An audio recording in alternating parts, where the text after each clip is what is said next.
حضور میرا سوال کیپٹن صاحب کے حساب سے کچھ ملتا جلتا ہے. اچھا بڑی اچھی بات ہے. مقامی اور اس کو ذرا اونچا کر لیں.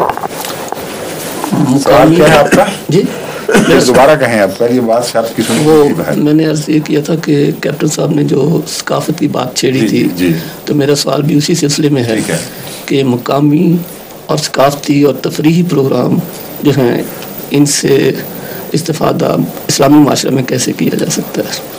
اس کا ایک جواب تو قرآن شریف نے دے دیا ہے پہلے سے ہی. میرا خیال ہے وہی آپ کو دے دیتا ہوں. لا تسلوا عن اشیاء ان تبد لکم تسؤکم. اتنے کثرت سے فضول سوال نہ کیا کرو کہ اگر ان کا جواب دیا جائے تو پھر تم تنگی محسوس کرو. تو چھوٹی چھوٹی باتیں جو ہیں ان کے دائرے میں مختلف قسم کے لوگ آ جاتے ہیں. جب پوچھا جائے گا تو جواب دیا جائے گا. جب جواب دیا جائے گا تو نسبتاً ادنا تو نہیں کہنا چاہیے مگر ابتدائی لوگ جو ابھی اس مرتبے کو حاصل نہیں کر سکے کہ اس قسم کی لطیف پابندیاں بھی برداشت کر سکیں, ان کے لیے تکلیف کا موجب ہو جاتا ہے. جو تقویٰ کے اعلیٰ مقام پہ وہ خود بخود رفتہ رفتہ ان چیزوں سے سمٹتا جاتا ہے.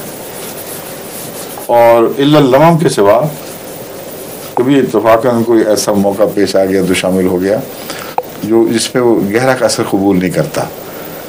تو اس لیے ایسا سوال ہی نہ کریں. ان اشیاء ہے یا نشیاء؟ اشیاء ہونا چاہیے. میں ان کہہ دیا مجھے خیال ہے کہ نہیں غلط ہے یہ. لا تسلوا عن اشیاء ان تبد لکم تسؤکم. ٹھیک ہے.